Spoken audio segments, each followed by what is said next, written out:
Remember when Greenpeace used a creepy Santa to push their green agenda? There may be no alternative but to cancel Christmas. Well, now you could be seeing even more global warming messages on TV. A pair of liberal lawmakers get their way if they do. Senators Bernie Sanders and Brian Schatz pushing TV networks to do more climate change stories. Now, Jonathan, should the government be telling the TV networks what's news?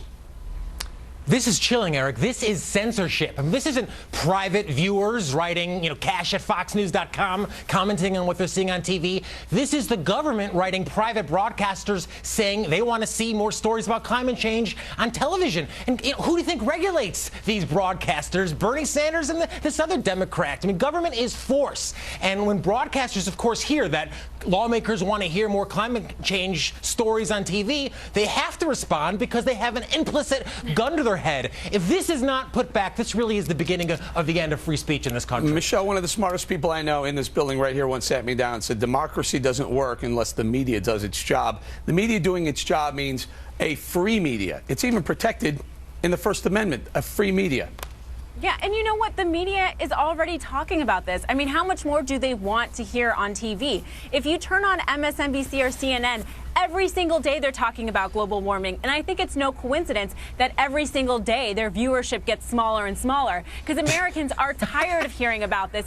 And you know what? All these liberals like Jammu, they'd say climate change, global warming. Now it's global cooling. No, Jammu, it's called weather. It changes. In reality, global warming or whatever, it's called summer, and global cooling is winter. So Jammu, go ahead. Let's talk about, let's stay on the media, whether or not lawmakers in general should be petitioning the media for their stories, for their agenda. Well, I'd rather hear about climate change than Kim Kardashian. Come on, lawmakers do this every single day. They send out press releases. They ask us to cover things every single day. Hey, I think it makes sense for them to cover an issue that is going to make New York have what should be once in a century weather changes happening once every 10 years. Things that are going to wipe Miami off the map. Literally, look at LA is burning right now. Wayne, this is news. We are in the news business. Wayne, would you rather look at Kim Kardashian's fake boobs or the climate change greenies' fake science? Well, I have to agree with Jammu here. Kim Kardashian, there's enough of that for me.